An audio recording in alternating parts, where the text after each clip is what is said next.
My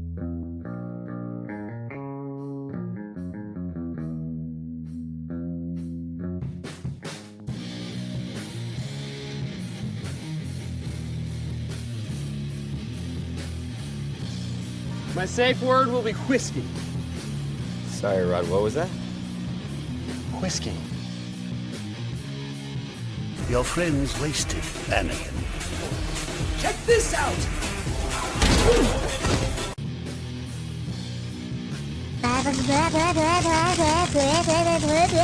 Pork chop sandwiches! Freaking pump! I've been drinking green tea all goddamn day! Oh, man, he hit his ass with a parking cone, man. Nice. God, I go to church every goddamn Sunday. You gonna bring the demons out of me? No matter what you do, I will be proud of you, even if you receive a liberal arts degree. Baby time. It's baby time. It's wait, I wasn't finished. All right, give him the stick. Don't give him the stick. You know my dad? Oh, G.I. Joe! What the fuck? No, this is my hat now. This is totally my hat. Okay, what's up, everybody? Rowdy Riles back with another live stream, and we have a very special guest today. So we're not even gonna we're just gonna get right into it. So with all that being said, let's bring out Jonathan from Nostalgia Unboxed. How's it going? Hey, it's great. How are you? I am good. I know we talked a little bit backstage, so what chat's already going. So just I know you need no introduction, but for anyone who doesn't know, give us a little rundown of yourself, your channel, what you do. Oh gosh, I think after like 3 years of this, I should know how to talk about it. I collect toys and I talk about them in videos. So yeah, I mean that's essentially it. But I'm also do a lot of art stuff, which is over here and obviously in your thumbnail. So I've found a way to do something I've done most of my life, art, and then bring that into this community, which is really fun. It is really awesome. You do some really cool stuff. And that leads me right into my first question, which is awesome. So was it your art that led you to YouTube, like your love of all the nostalgic stuff? Or was it, YouTube that brought you to wanting to make the art? Because I know a lot of it is like accessories for some stuff, but obviously that had to always be there. Yeah, I mean, I've been, whether it's just like drawing in a sketchbook or doing graphic design on a computer, I've just been doing it forever. Before, after, during the channel. And prior to this channel, I actually did it was like 2.5 years on a science and space channel. Oh, wow. And it was still creative, like with editing, but there was no art involved in that. And that wasn't anything that I thought would happen where this channel came about. This, I just thought, well, let me try this out. I think I could be good at it. I've spent 2 years doing this other one. It wasn't really going anywhere. Excuse me. So I wanted to try out unboxing, talking about action figures. And within a few months, I noticed it was really just kind of like good timing because the NECA cartoon accessory pack, the little TV, came out, and my buddy was like, "Oh man, we need like little screens and stuff to replace those." And I was like, "Oh, that's a great idea." So that's where it started. And I was just, those are still free on my channel. And then there were little VHS tapes in there, and I started making little tiny VHS to go on those. So which cool. is pain because you're folding these tiny things. And then it just kind of snowballed. I just found this way to fill this, not necessarily, I mean, I guess kind of a void. It's like an unknown void. I found the void, and then I found a way to fill it with my artwork into the collector space, which is really fun.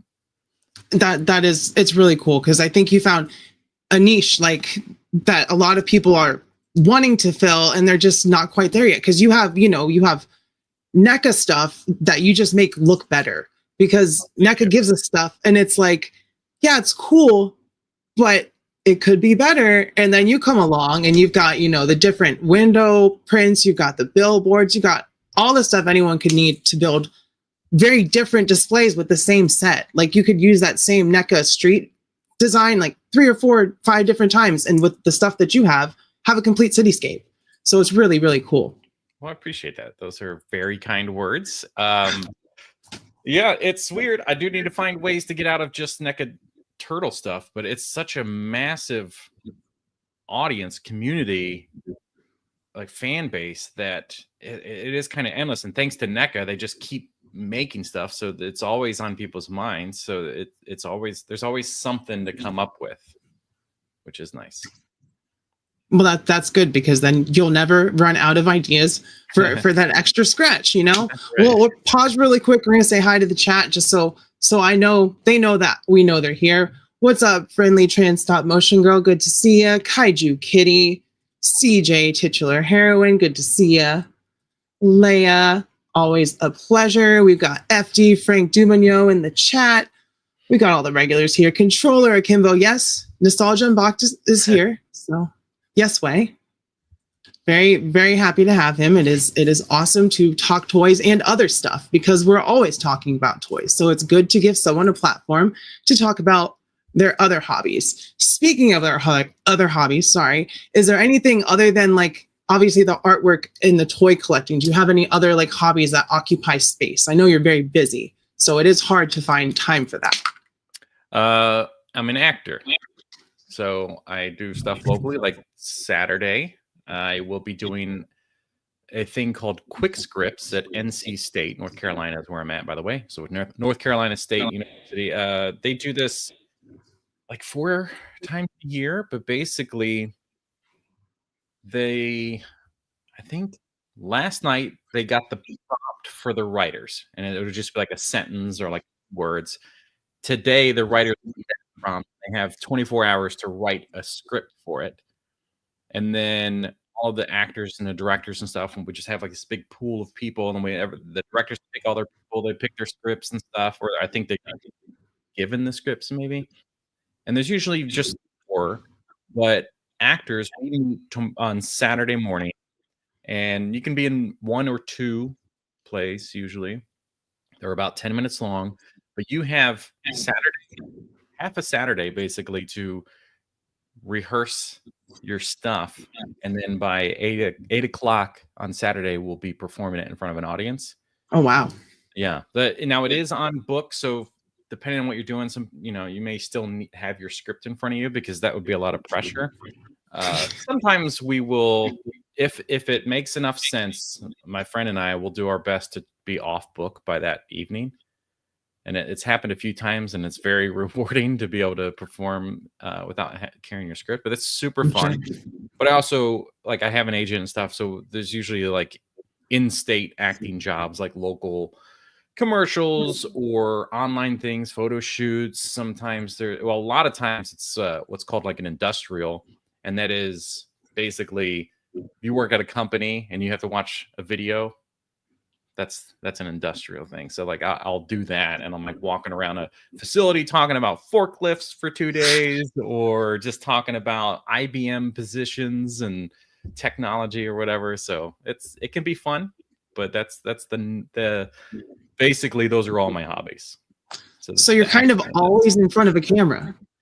Yes. Or camera adjacent, at least with like an audience. That's interesting. I don't know if I could do that. Do YouTube and then go out in public and do that. So that's very like props to you. And that's was taking acting classes, and acting classes kind of force you in front of the camera. I mean, well, the classes I took were on camera classes. So the first time you get in there, the lights are on, the camera's there, there's other people, and you're like, oh God. And you're like, I can't breathe. What were the lines? And then you get really used to it, and then it just builds. It's just like, like businesses and stuff will send their employees to do improv or something, so they build confidence and can stand up in front of an audience and do speeches or do presentations and stuff. So yeah, I highly recommend that for anybody that just wants to build the confidence in any form, or for this kind of stuff, you get super comfortable in like the camera. You kind of feel like you belong in front of the camera. So no matter where it's at, you're just like, you're ready to go, which is nice. Yeah, so if you take acting classes, you're always ready. So then you can start your YouTube channel like a lot of you have probably been waiting to do. I know there's some people that have a lot of cool things that they make, and I want them to make content out of it because there's an audience for everything. You know, there's an audience for action figures, there's an audience for artwork, there's an audience for going to the next question, mouse pads and keyboard mats that you've made. Right. Yeah. They're really awesome. They're really cool. Was it hard getting something like that made? Because I've never seen anyone on YouTube selling something like that as far as like their original content, like, you know. Right. So I think, I mean, at least in our space, there are a lot of creative people, but they're just not applying it or like finding the way to like blend these things together. I think we're, you know, a lot of people, it's just like a skill that they don't have. They don't think they have. Most people are like, I couldn't draw a stick figure. And it's like, well, it just takes practice. I mean, like everything. But the desk mats and stuff is, luckily there's just a lot of sites that you can do like print on demand stuff. The downside to that is that you cannot be in control of what gets shipped out to the buyer. So with the desk mats, and your profit is going to be way lower. Yeah. But with a desk mat, if I upload the design, somebody goes to the site, they buy it, that prints from like one of many random facilities and then gets shipped. So I don't know what it looks like. I don't know if there's an issue with it. And then it's just between the buyer and the store. Gotcha. Facility, unfortunately. Everything else I do, like this print work stuff, I do locally. So I'm in full control. Of course, I can keep my costs down and then charge whatever I feel is like ideal. But the desk mats, it sucks because I would even prefer them to go lower because sometimes the shipping on those things gets crazy and I have no control over it. But then it's like, well, I can make these and make $0. Yeah, like price too low, but yeah, so it gets tough trying to be fair, but also, you know, be paid for your efforts and your I guess talents. Yeah, and you heard it here, folks. If you have a problem with your mats, it's not his fault. It's the company's fault. All the other stuff is his fault, though. So yeah. If the design looks like that, that's me. Well, look who it is in the chat. You brick something. Yeah. Like I said, there's always some crossover in the community. We had some people excited that you were coming. Like, of course, I'm excited, but I had some subscribers like, yes, awesome, finally. So next question. What is your favorite format to create art? Do you like digital? Do you like physical? Is it like, you know, do you use one of the programs or do you just start with a sketch and go from there? Every once in a while, I might just sketch something on paper to understand what it is I'm trying to do. Just like, oh, okay, yeah. And then I go to my digital space, which is Procreate on an iPad. That's pretty much where everything starts now.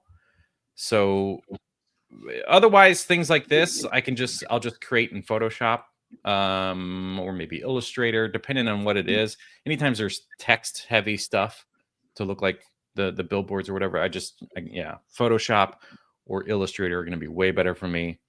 And that's something that I think, well, all my graphic design history and skills allow me to play in this space a lot more. But I look at the text of stuff like, let me just grab this.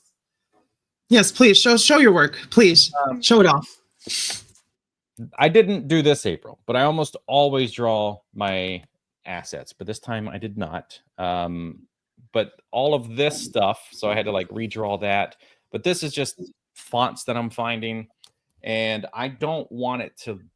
It's interesting because it, like, when it's the NECA cartoon stuff, a lot of people just draw the text because that's what it looked like in the show. But I'm like, I kind of want to like modernize it a little bit, so I never do hand-drawn fonts, even if I'm trying to simulate or replicate something that exists. Like, I have a Ninja Pizza version of a billboard, but I'm either drawing all of the pizza parts myself or pulling the text in and actually like finding fonts rather than drawing it by hand. for the texts, because I Probably a lot easier. My handwriting's terrible, so well, yeah, definitely easier because drawing fonts is tough, but yeah, it just gives it this like cleaner, crisper, modern feel while still having like a toony, if you find the right fonts. that's awesome. So you drew that shredder on the billboard? The one on the thumbnail? No, No. but everything else I draw. So like, and in the listing, I like made a note of that. I'm trying to look around to see what I got. I'll be right back. Yeah. Take your time. So like this, I'm just gonna sit there and like redraw the pizza myself from scratch. And like, It looks great. Yeah. Well, thank you. So yeah, everything else is done from scratch, but there's very rarely am I gonna pull an asset like the April thing or whatever. It just, if it doesn't make sense to draw it from scratch, then I won't.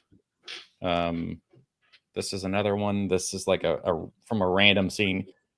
It's this fake Rambo from Very the cool. animated series Very cool. I also had to draw from scratch.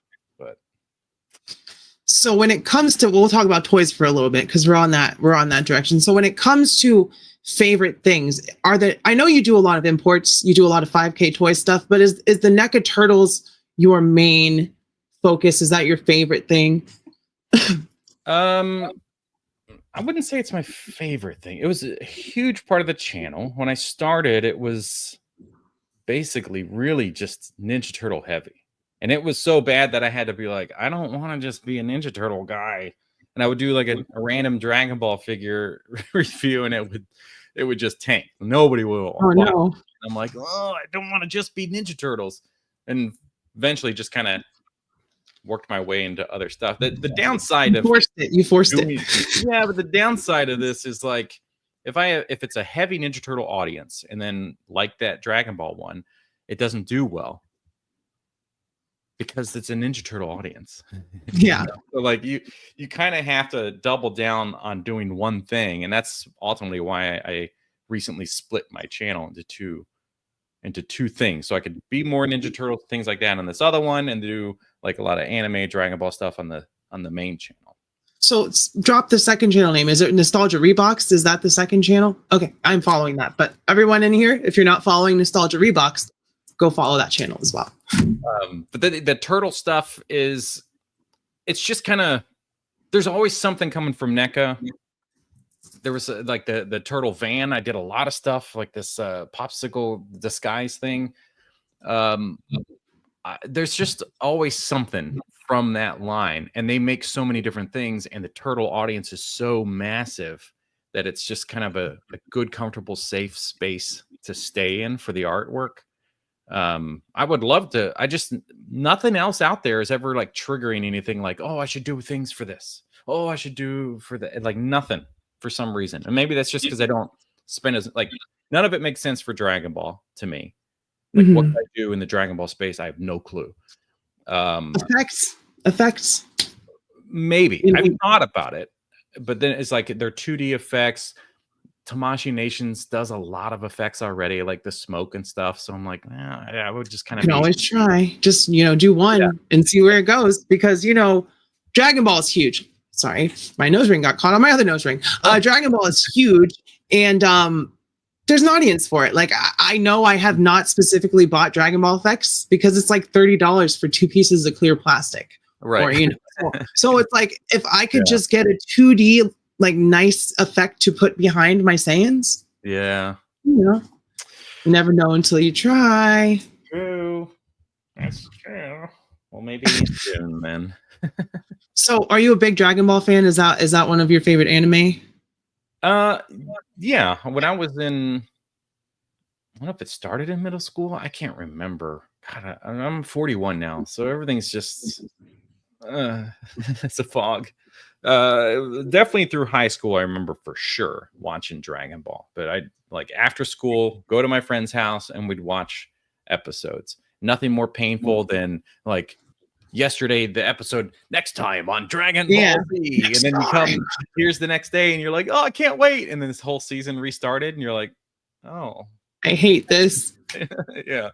So that was huge. And I don't think there was much else at the time that I watched.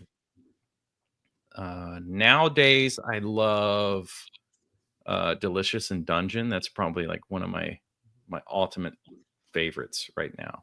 I've heard a lot about that. Oh, I love it. It's so good. It's so ridiculous. I also love Dan to Dan or Don to Don, depending on how you want to say it. I saw a few episodes. It's very interesting. I like the what's the word? The story. I like what they're presenting. I just haven't had time to watch it.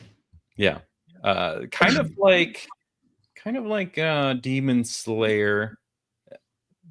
I should probably watch the Japanese version because most of the English actors I get really irritated with on Demon Slayer. But both Dan to Dan and Demon Slayer have this thing where there's an enemy, and then either at the end of that episode or the next episode, you get to see the backstory of that enemy, and then you like sympathize with them. And you feel bad. You're like, oh, I feel bad for them. Yeah, that's really interesting.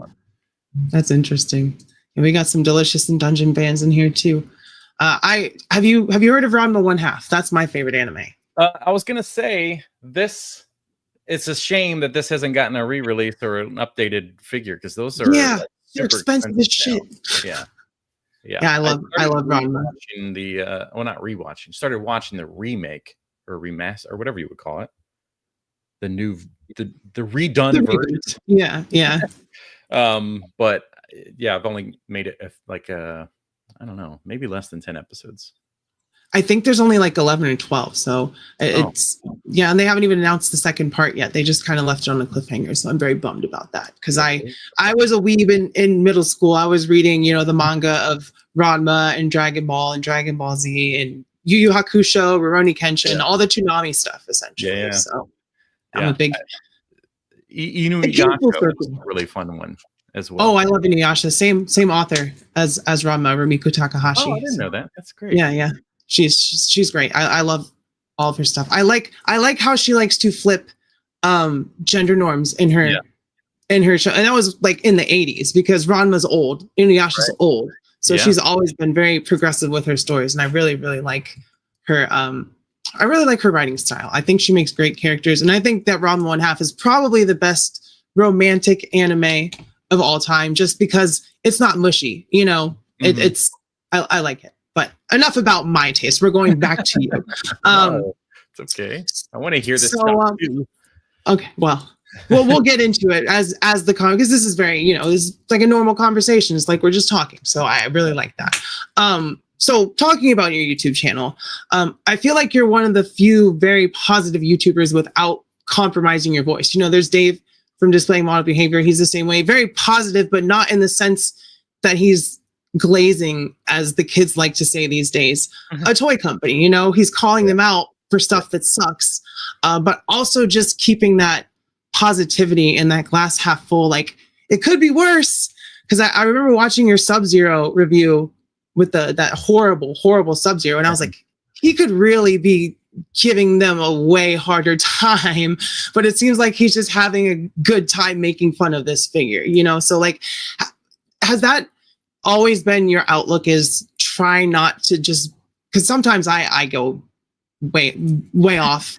I go on rants. I get a little mad, but I've never seen you go off like that. So is it hard to maintain that? Just because I'm sure that's how you are, It's like, I buy these things because I want them, So a great example is the Super 7 Robin Hood video. That was a first video for a lot of people. That was the first video that like kind of blew up on my channel at the time. It was like still within the first like 3-4 months that the channel had started, but that video just went crazy.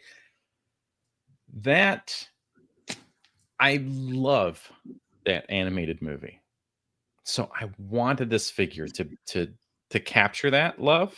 Mm-hmm. And it didn't. And every time I was like, okay, well, maybe it's not going to be that bad. Nope, it's awful. Well, maybe this part won't be so bad. Oh, it's just like, so it's heartbreaking. And I think the Sub-Zero is kind of the same way, where you like photos, you get it out of the box and you're like, oh, this thing is gorgeous. And, like it's hitting all the right spots. And then it starts to break your heart along the way. So I think most of the time it's you're witnessing my heartbreak throughout the video. But every once in a while I'll get somebody that will complain about my complaining. They're like, oh, it's not so bad. Like, oh, this is like all you're doing is complaining. And I'm thinking, you think this is complaining? Yeah, no, that's not complaining. Check my channel on my rants. That's complaining. Yeah, so I remember watching that Robin Hood video because he had the swappable like stork legs and all that stuff, and it didn't work. It just didn't work. But I think that's Super 7 in general. I think they try things and they just don't work. Yeah, unfortunately, it is very unfortunate. Like you don't want to see a company fail, but it's like if you keep doing the same stuff, what do you expect to happen? You know, people aren't going to buy it. I've thought about making many times making a dedicated video. Well, last year mostly. I've given up on it, but to Super 7 and just kind of like a plead to them that like, please, I want to love their stuff. I truly do, because they're getting all these great characters, but then something always is just like, oh, okay. Like I always just it's unfortunate. You know? Or you get the Simpsons line is doing great things and then it just craps itself and you don't get the full family. So then it's a different kind of disappointment. Yeah, at least we're getting those Jazzwares Simpsons figures now. I know those are pretty popular. I don't know if I haven't dabbled. Have you dabbled? No, I see them all the time. I saw that they just released the Jack's Pacific. Jack's Pacific. Gotcha. They made old Dragon Ball. They just released the family car for the 2.5-inch figures. So they have just been cranking them out. Every character is just coming along, and I love it. They did the whole family right away, and then they got into the variants and side characters, and it's like Super 7. Yeah. That's what you should have done. Wave 1 and 2, The Simpsons, because it's called The Simpsons. But I digress. I digress. What do I know? I just review some toys on YouTube. I don't know how to run a company. Well, they don't either. Hey, I have talked about this. Brian Flynn he was like on one of those live streams that he loves to do, or they're not even live streams, but he loves to do those like 3-hour podcasts. But he was going on about the fact that you can't start a line without the main characters, and he kept using Thundercats as an example. And he's like, you got to have Lino in there, and maybe the third wave you have a variant of Lino. Like Lino's you'll sell 10 to 1 of that, but you got to get your main characters. Then wave 2 is side characters, then wave 3 is less known characters, and if you're lucky you get 5 waves in. And I'm sitting there thinking, you just lost the Simpsons license, and it is the exact opposite of what you did. You did not do the thing you're saying you have to do. If you talk, he's like, if you talk to any company, Hasbro, it's the same way, blah blah blah. I'm just like, it's crazy. It's crazy. Yeah, I saw a couple of live streams where he was on there talking a whole bunch of stuff, and I'm just like, Brian, we can see the products. We know exactly what happened here. Please, just be honest. People appreciate it a lot more, and that's the thing. A lot of these toy companies just aren't honest about what they're doing or how they're doing it, which sucks. It's like, we want you to succeed, but you're not going to if you lose your base. Yeah. And doing stuff like that is just immediate reason for people to pull out and be like, okay, well, I'm going to go on to the Jack's Pacific line now because you didn't make the Simpsons. Yeah. You know, that's how I am with NECA now. That's why I don't buy any of their stuff anymore, and I won't do their stuff. I'm pretty much gifted to me, which I'm thankful for, but I'm like, all they have to do is acknowledge what they did and apologize. That's it. And then I'll be back, and other people will be back. Not that I'm like making a huge dent in their stuff, but like, the amount of I will say this. There's so many companies, and I think NECA is one of those, where they just don't realize how impactful one video can be on their products, whether it's successful or not. But I can have a video that has an affiliate link in there, so I get to watch and see what gets purchased. But you can make a video and just be like a few thousand, like under 10,000 views or something, and the amount of people are buying, or just a social post, the amount of people who are buying those products from those links is like there's a huge impact from creators, influencers, and I think there's just a lot of people because people like NECA, they don't do affiliate programs. There's a lot of these companies, they just don't do it. So Jada Toys is the same way. We'll just send you a bunch of stuff. Okay. And then that's it. The communication's over. They don't know what's going on. They don't know if anybody bought from you or not. But when you have affiliate links with companies or stores, you get to see that. And it's just like, oh my God. Sometimes these companies will make a ton of money. And the affiliate link is usually between 3 and 7%. So it's not, you're not making a ton, but the company is like making thousands. And it's just like, wow. Off of you putting that link there. So them losing, it's crazy that they just didn't acknowledge, hey, we probably shouldn't have sent all these emails to all of our loyal customers. We probably shouldn't have threatened y'all and said we would do illegal things to make money. It's crazy. And NECA is not a small company. So to think that that would not affect, because I really haven't bought anything from them since then. I bought the NECA Megan and I immediately regretted it. I sold it already. I was like, I'm just going to wait for the Mofex because I have NECA Turtles, but I don't touch NECA stuff on my channel, just like I don't touch McFarlane stuff. I gave him the benefit of the doubt and I went back and reviewed the old Doomslayer figure from the first Doom game. And then he released the $60 Dark Ages Ultra Elite Edition. And I was like, well, see what I did? So just one of those things. It's like the companies may not think that they need the support of the creators, but a little bit helps. Like a little, not that you got a bigger channel, you got, you have people watching your content. So that's a big loss for NECA, in my opinion, for you to not review their stuff, Yeah. Well, they'll never know, and I'll never know because we won't have those links to track that stuff. But and at the end of the day, that's not why I'm doing it. It's just that like they've made me mad, so I don't want them to have my money, even if it's off the channel. As far as on the channel, I don't want like you told your most loyal people, the people that like you sold less than 2,000 labs. Those are your most loyal, dedicated people. And you're telling them that they may not be able to buy from you again. And they'll be on like a crap list. It's like, it's shooting yourself in both feet, not just one, both of them. It's like, come on, that's your base. That's what you stand on, like, but they've got the Predator license, so I'm sure they'll be all right.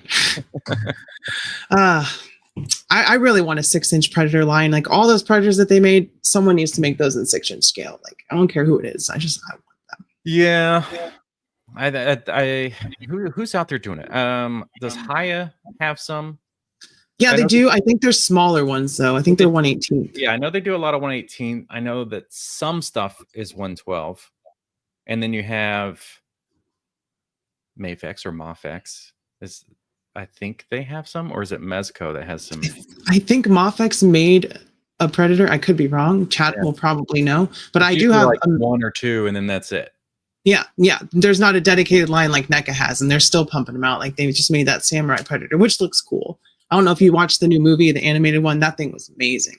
Yep, it's a really cool movie. Very, very much a fan of Dan Trachtenberg already. I was a fan of him back in like 2005 when he was just doing podcasts.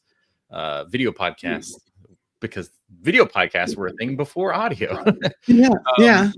I liked him as a personality back then, and then seeing that he was like directing like 10 Cloverfield Lane and then Prey. Oh, he did that? I didn't know that. That's a good movie. So yeah, he's a very, very talented boy, and very excited for the Badlands. Yeah, you love to see fans get a hold of things that they love. Like Dave Filoni with Star Wars. That man loves Star Wars. Yeah. I love when he has Star Wars. So it's good to see fans making content. Put the trust in the fans, not in your corporate producers and all that stuff. Studios, take note from, because it's crazy that Predator is eating so well under Disney. It's like, this is Disney doing this. And Aliens. Yeah. Same thing. Like, we got a freaking Aliens TV show coming out. This is nuts. And then they're hinting that Alien versus Predator crossover with that Badlands trailer with the Wayland Yutani stuff. So it's like, all right, Let's Yeah, I know. let's freaking go. All right, back. Last time I was hyped for an AVP was the first time, and I was wildly let down. Yeah, I was a kid and I was still like, what is that? This isn't R-rated. This isn't super violent. What? No. Just, and then they made Requiem. Oh God. Yeah. At least it was R, but you couldn't watch it. It was all pitch. At least it was violent. At least they got that part right. Yeah. Oh boy. All right. So back to you and about your channel. Where was I at? So how did you find your like review, like, I want to say like your style, because you have a very specific style. You're on camera, you're talking about the accessories, you have them separate on the table, you have the photography, you have a very well edited and put together video. I'm not going to say I've gone back and watched all your old videos, but I jumped in when you were in your stride. So was that always the way that you did it, or did it take you a while to really find your pace? I don't know. Thank you, by the way. And it was very nice to say that it's well done. I always like to recommend somebody go to the channel, go to videos, and then sort by oldest and watch the first like 1 or 2, or find the first review. Because I did like 3 or 4 videos before I did a review. And the first few, it's like, okay, you can still see that there's a lot of this similar stuff happening because they weren't reviews yet. You could see that like I'm adding text and talking about stuff and whatever. Personality is kind of there. But when I got into reviews, I was trying to figure it out. I was like, I got to be on camera, but I got to record the thing. I only got one camera. I can't. So I had like a light box and I was in there, and it always bothered me because I'm like, it would look good on camera, but I started talking like this, and it's like, and you can see the detail here in this. And it was like personality was gone. Yeah.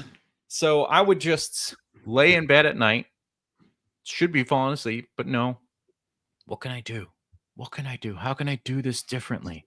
I got to have a camera on me, but I also have to do the. So what if do I have a camera like here in front of the desk and shooting, and then this one? And I was like, no, but oh God. And eventually it was like, oh, what if I have it overhead, and maybe there's like stuff that I can find that will mount a camera.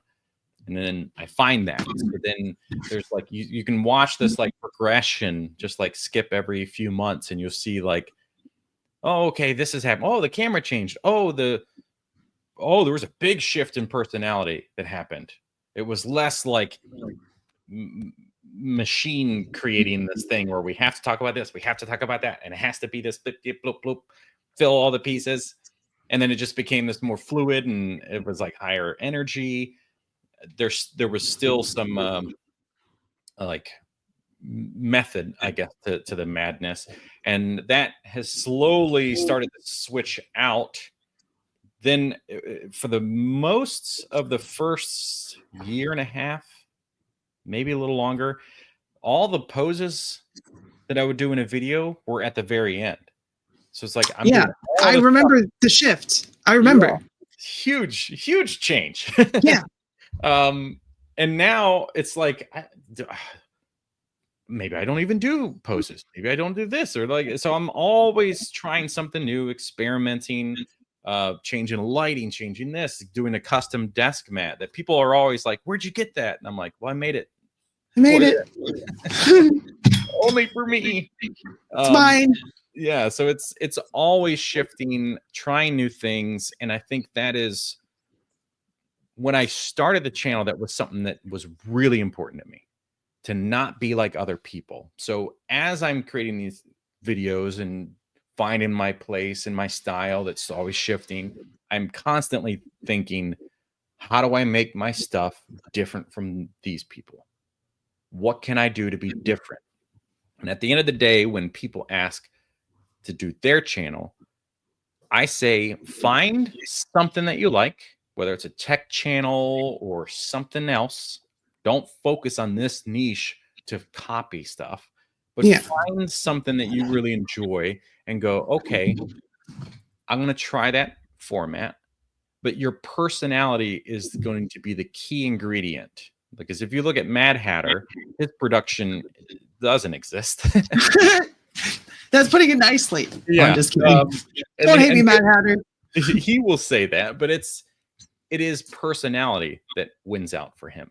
You know, people want to hear him make the jokes, to talk about the things. So that's the most important ingredient. But then to find success beyond that is, how do you do things differently? The reviews for me was like, well, everybody has a camera basically here facing this way, and they're holding the figure in front of it. And you just see their hands. There have been channels for 15 years doing that. Yeah. And, you know, they're still around. A lot of them found success doing that. Maybe some of it's because they were around 15 years ago and people just kind of held on to them. But you don't see this transition for any of them. It's like, well, they've just been doing it the same way forever. And then all these new channels, like everybody's trying to play in this space, and they're copying those people. And I'm like, well, yeah, you know, that's, like, you're going to find your own voice. but find yours. Yeah. If you're just doing what they're doing and at a lower production value, because, you know, they've been around for years, they bought lights and found new ways to do things, like, find a way to be different. Doesn't mean that you have to have your face on camera, but just find a way to be different, to show your personality or whatever. That's very good advice, because a lot of people, like you said, will just watch someone's content and be like, the main thing I see in comments is, well, if I did it, I would do it this way. And it's like, but you're not doing it, you know, like, you're not doing it. You're telling me how to do it, or you're telling them how to do it. It's like, you do it the way you would want someone to do it, so that if someone sees that and likes it, you have your audience, you know? Yeah, right. We do the things that we do our way because that's how we've done it. That's how we've gotten where we are. Now, we're, like you said, you're always trying to change and improve. I am as well. Like, I'm taking a break after this week, probably for the rest of the month, and I'm going to try to rethink how I do reviews, just because there's going to be less of them because of the economy and all that stuff and everything going on. So it's like, I want to make the reviews worth it. I want to have my voice in there, and I want people to click, not specifically because of the toy, but because they want to see me talk about the toy. Yeah. You know? Agreed. And that's the thing. That's what a YouTube channel is about. It's about you and your voice. It's not about the subscribers and all that stuff. That helps, because that's how you get your voice out there. But once you get that base, you're going to go places, and you just improve from there, you know? Yeah. And then you'll be like Nostalgia Unboxed. Well, we could argue about whether I'm finding success or not. I'm close to 100,000 subscribers versus, you know, my closest friend Mad Hatter has like 17 or something now, but he has found an incredibly loyal base audience that has potential to be way more powerful than my 100,000. Not only because, like, I don't get 100,000 views every time I release a video, right? Not that he's getting 17, and, you know, all channels are like that. You can have more subs than views, but he launches Flipboard, which I just reviewed, comes out Saturday. It's incredible. And that was a Kickstarter that funded, I think at the time he had like 13 or 14,000 subscribers, and that thing funded in 2 days. Oh, wow. Kickstarter in 2 days? That's crazy. So he's got a loyal base for sure. And I think those people would, you know, like, you know, if he needed help, you'd have 14,000, 17,000 people outside your house, like, ready to take care of you. Don't piss off Mad Hatter, y'all. Well, yeah. You know, so he's got those types of loyal supporters, and not that I don't have any. I just mean, like, you know, it's not to scale, you know.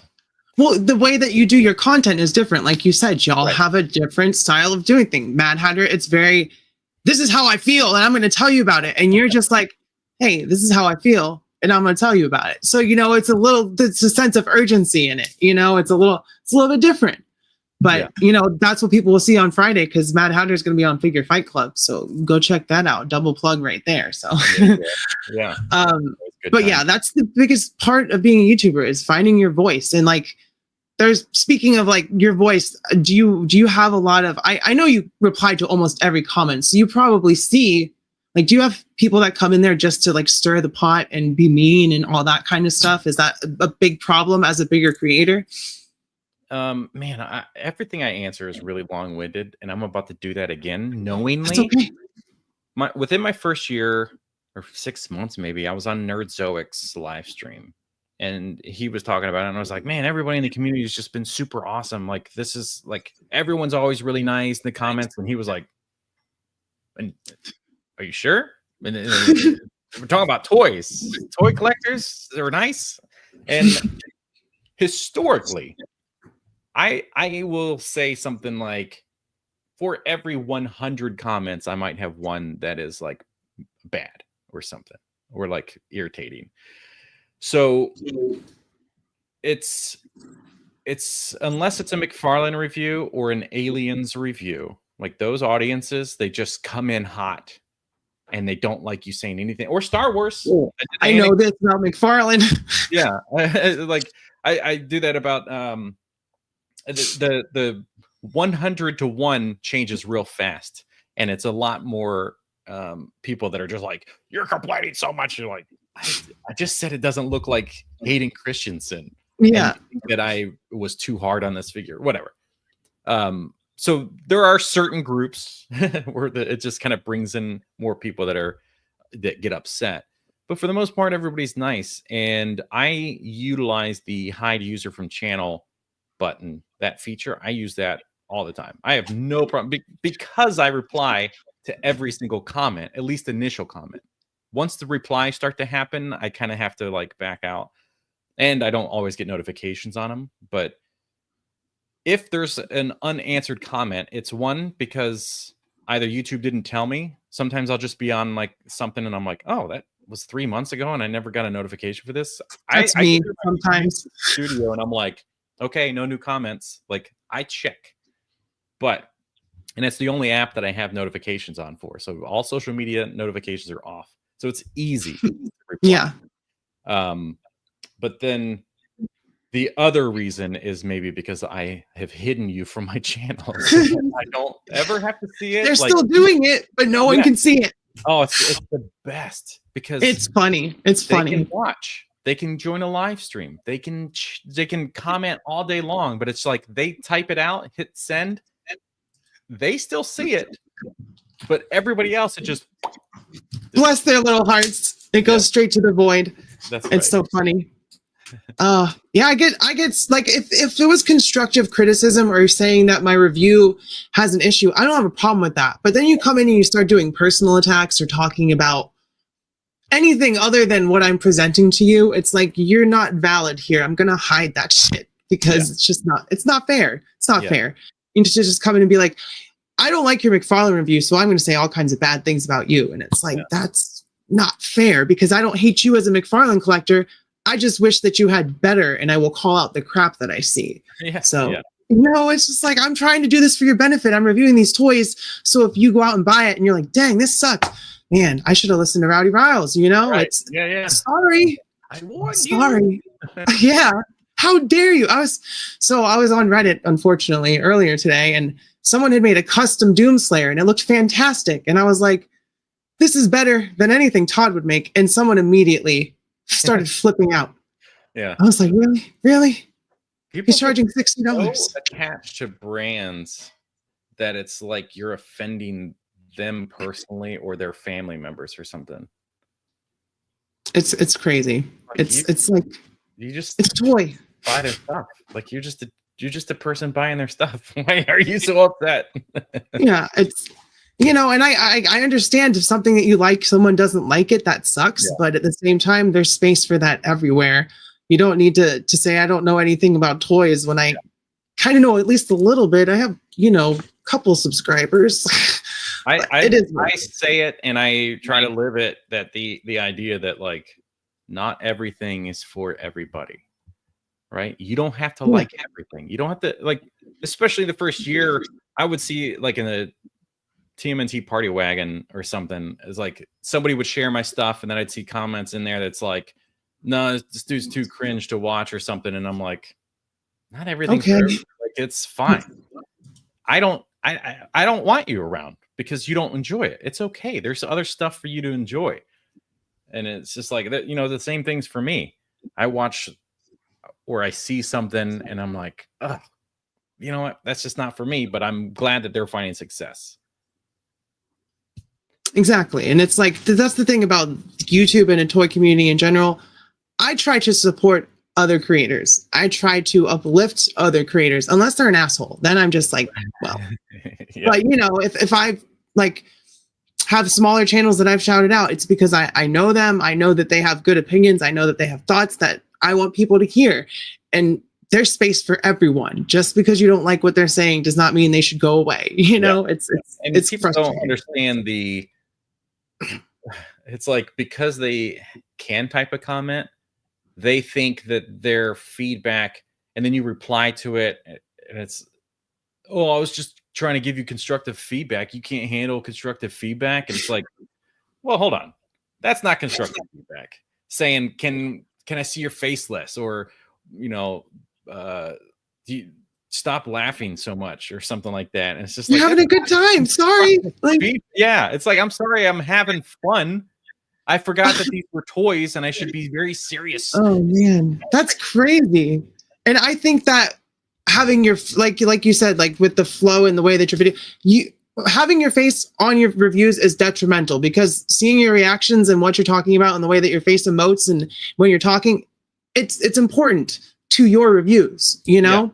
Yeah, my style is built, like, while there is high production and stuff, I could still do the content style I want without the high production, because I'm trying my best. It doesn't always happen because it has to be natural, but I want the videos to be so entertaining and funny or something that it doesn't matter when I'm reviewing. And I do have those people that say, oh, I don't even collect figures, or I don't collect that line, but I still watch because I enjoy the humor, the comedy and stuff. And I'm like, that's the goal. I want to be able to review anything, but it's so entertaining that it doesn't matter. Yeah. And that's the thing. Like, that's when I don't watch a lot of toy content because I review toys. So if I'm going to get something, I don't want to watch someone else's video. So what am I going to do? I'm going to go watch your video on something that I would never buy. I'm going to go watch D Amazing's video on something I would never buy. And maybe by watching your video, I'll want to buy that. You know, that happened when I watched Dee's Romanki Gun Girl video. I was like, I need that figure.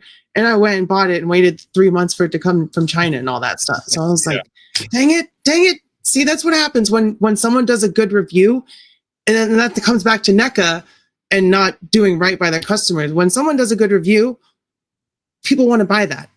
If you're saying, hey, this is not good, it's going to affect their sales. Maybe just a little bit, but still, that it does something. Oh, so, yeah. That's bring it back to Sub-Zero. That's the amount of people that were like, you just saved me so much money in the comments. Yeah. You know, it's like, yeah. Didn't they recall that figure? I don't know. I remember talking to 5K about it, and they're like, they specifically said, don't review that. The company doesn't want a review of it. And I'm like, well, I already recorded it. I'm just showing you broken stuff so that you replace it. That video comes out Saturday, which would be 2 days from now or whatever. I'm like, it's coming out no matter what. It's too late. Which I think and I try to tell them, I'm like, it's important because my customer, or well, not your customers and my audience will trust us. If I say 5K, it's weird because like I have to buy it, and then sometimes they'll refund it after the review, and it's like it's a complicated mess. Anyway, at the time, like, oh, I'm paying for that. They are like, well, the company doesn't want us to review it, so don't, because we don't want to refund it. And I'm like, ooh, I don't like this. Yeah, that's shady. But I want to build trust in my audience and show you that I'm not just gonna like promote everything no matter what. Bombasby was another one. The same company, Joyman or JM Toys. Bombasby I started working with. They were like, hey, JM Toys has this Batman and this Captain America. And I was like, okay, if you want to send them. I was like, I ripped their Sub-Zero apart. So and they're like, no, it's fine. So they sent it. Captain America I thought was great, and I said so in the video. Yeah, I remember watching that video. And then in the Batman, I was like, uh-oh. Uh-oh. So this is like, thank you, Bombasby, for sending this to me for free to promote your store. Don't buy this product. You know, so it's like, trust You're being honest, and that's what people want. Like, I see the wrong people getting called shills. You know, I've seen D Amazing get called a shill. I've seen Robo get called a shill. It's like, no, these are people that enjoy their toys. And if they don't enjoy them, like Robo, he will fix it and make it enjoyable. You know, that's what he likes to do. He likes to customize. D Amazing, he's a photographer first. And then he just plays with it. He's not even reviewing the toys. He's not telling you to buy or not buy. He is getting something he wants, making sure it moves, and taking pictures of it. Yeah. That is not show behavior. He works for Mezco doing photography because he's a photographer. Right. But he said if he does Mezco reviews, he gets hate. If he doesn't do Mezco reviews, he gets hate. So what do people want? You know, it's like this is a job for us. This is what we enjoy doing. We want you to understand what you should and shouldn't buy based on our opinion if you're watching us, you know? There are people that 100% are shields. Oh, yes. Reverse of that. And those are the people that like kind of fall into that category if you're on Reddit and somebody attacks you for disliking a brand or whatever. It's like, yeah, those are the people that you see reviews and there's never anything negative to say. Never. And it's like, I mean, come on, I can see the thing. I'm here watching it. Yeah. Surely you're going to point out that thing. There are definitely a few that I can think of. What's up, casual toy collector? That I can think of off the top of my head. I'm not doing any of that name dropping stuff, but it's like I visualize it and I know exactly who I'm thinking of when the word shill comes out. And it's like maybe 3 or 4 as opposed to the 5 or 6 that always get name dropped, you know? And a shill for Sarge Collects is essentially somebody that will only say positive things about a company or product or whatever, no matter what. Oftentimes, because maybe they are getting the items for free or being paid to review it. So like a lot of influencers, when you think outside of our niche, it's like, oh my God, I just got this new thing and you totally have to buy it. And it's like, we've never talked about this before. Anyway, use the promo code and the thing down in the link. And it's like, oh, you're just getting paid to talk about it. So that's kind of less. Yeah. exciting. Yeah. And it just say what you're doing, you know, don't present it as an honest review. Say, hey, I got this for free. I'm going to talk about it. Let's just get it over with. You don't present it as an honest review of a brand new figure when it's been re-released 3 or 4 times and Hasbro sent it to you and said, hey, review this. Get us some buys. Because that's shill behavior, not enjoying toys or being positive about the bad things in a toy, because that's just how you spin it. It's fun when a toy that you were like, oh, this could be cool, just kind of falls apart and you're like, this sucks, but it's kind of funny for a video, you know? Right. Coming back to that Sub-Zero. So I know we've been going on for an hour and I know you're busy, so I want to wrap up pretty soon, but I do have one more question and I kind of glazed over it a little bit. So when it comes to the Dragon Ball stuff, do you prefer the third party, like with 5K toys and all that stuff, or with the SH Figure Arts, is it just you think they need improvements or they're just kind of there? Which one do you prefer? Man, I would lean towards third party because generally, not every time, but this is the same with SH Figure Arts. If you go official, sometimes you get a figure and it's like, oh, the quality control is kind of poopy on this.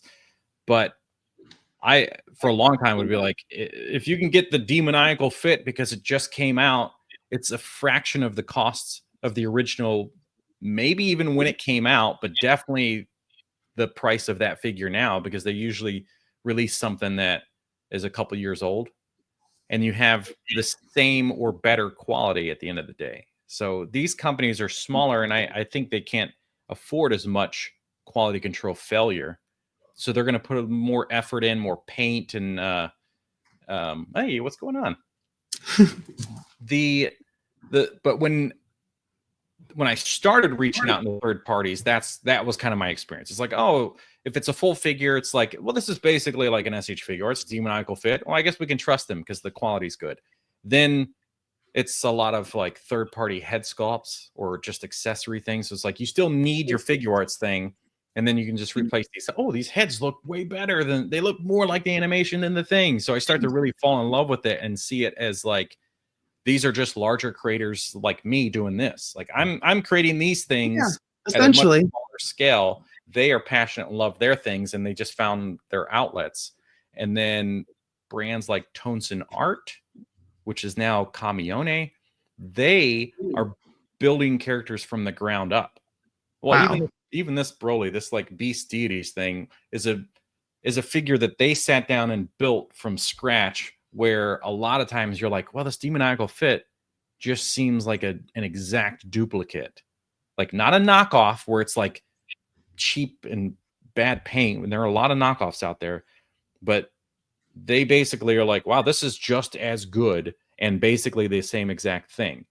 But these other brands that are building from the ground up, that's where I'm like, I really like fall in love, because it does feel more like the customizers space. Like, oh, like what's another example of this? I've Oh yeah, your video from the other day. That thing is so cool. I love doing this creator spotlight thing, because it's finding people that either are doing this like 3D printed stuff or soft goods customizers and things, and like showcasing their products. And that's kind of what these other companies are. Like the Tones and Art is basically just a massive version with high production, where these guys are just in their house doing it, you know? So it's like, it kind of falls into all the same stuff for me. They're fans that are making products that they want to see, essentially, is what it is. Yes. As opposed to Bandai making corporate moves and pumping out stuff, which sometimes they make some good stuff and sometimes it's just kind of there. You're like, oh, I bought this. That's exactly right. At an exorbitant price. Yeah. Unfortunately. But I know you're busy. I know we have to wrap up here pretty soon and all that stuff. But is there anything you want to plug? Is there anything you've got coming up that you want people to know about, look forward to? Any stuff you're working on that like for like artwork or whatever, you know? Maybe the most important thing to promote is just my second channel right now. It's like reliving the start of my main channel again. It's like I've reset everything, and now I only have so many subs and so many views, and I got to put all the work in, and please watch my stuff. And, you know, it's like, it's crazy. Obviously there's an audience that just naturally goes over to the other one, but it does feel like I'm just I'm hitting the reset button. So yes, please head over to Nostalgia Reboxed. The stuff, whoa, the stuff that is more Ninja Turtles or like 80s, 90s kind of stuff. Most of that is going to go over there. Nostalgia Unboxed is going to be more anime, Dragon Ball Z, probably Marvel Legends or Mafex, things like that. So like Marvel have its space there, where Mondo will probably go to Reboxed. So things that just aren't connected. Like, it's just a decision I had to do, and I fought myself for way too long on it. So I could have like 4 Ninja Turtle videos release and then do a Dragon Ball one, a Dragon Ball flops, or the other way around. Have 4 Dragon Ball and then a Ninja Turtle thing and a Ninja Turtle flops, because I'm like competing with my audience. My Ninja Turtle people are like, another this video, so I'm not going to watch YouTube doesn't like that. They don't like that. Then you just disappear off of their homepage. So I'm like, you know what? Why not? If I'm still going to make the content. It's just going to be funneled in a way that the people that want to watch these things will only get to see those things and watch those things, and not like the channel won't disappear on them, and vice versa. So like the audiences on Nostalgia Unboxed used to always be 30 to 55 year old, 1% female. So now it is wildly different. It has gone to a much younger audience heavily on each video, and the older audience is just starting to fall off because I'm doing so much more like anime or whatever. So long-winded answer just to say, no, it's okay. That's the thing about doing an interview. I get to ask the questions and I just let y'all talk, which is great, because and I won't shut up. You know, it's fine. I appreciate it. So please go subscribe to Nostalgia Reboxed. Jonathan will thank you. YouTube will thank you. The algorithm will thank you. Just go subscribe to that. Make sure you are subscribed to Nostalgia Unboxed as well. And like I said, check out Mad Hatter, Jonathan's friend. He's going to be on Figure Fight Club, Abby's channel, my friend, on Friday at 9 p.m. So that'll be a blast. Very different vibe from here, but it'll be fun. This was just chilling. He's always finding a way to get into the things that I'm doing. That SOB. He's copying you, dang it. Yeah, we do a live stream every single Friday together. So you can watch either on his channel or now you can watch on my Reboxed channel. So every Friday morning we stream together. And it's always a good time. Yeah, of course we talk about toys. It's the last thing I want to talk about when I'm hanging out with him, because usually we find way more fun topics to talk about, and we like create backstories for characters that never existed. Just real quick, my favorite backstory I think right now is you see a guy, he's working on a cargo ship. The cargo ship is at night. He's all alone. He's just kind of like the whatever night shift guy or whatever. And he's trying to establish this relationship with his daughter. So he's making these phone calls and stuff. And he's just working on that while being on this thing. It's like a 15-minute video. And at the end of this video or short film, he would be on this thing. He would be leaving the voicemail of like, he's found his switch to being the better person is happening, and he's leaving the voicemail for it.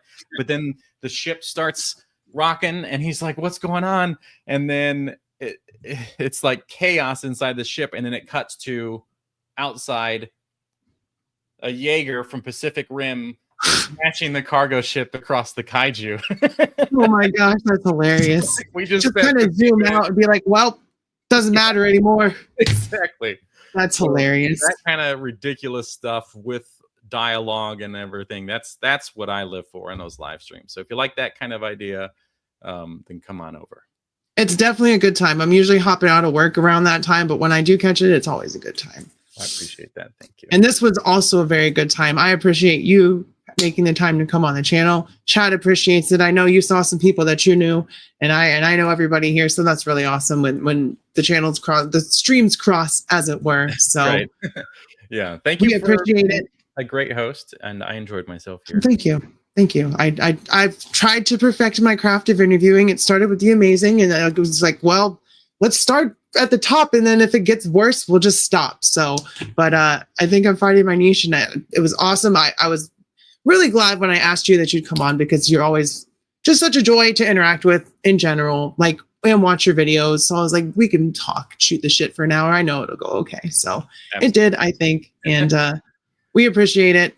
We, Rowdy Rascals, and myself. So thank you for coming on, Jonathan. And like I said, check out Nostalgia Unboxed, Nostalgia Reboxed. We are going to get out of here.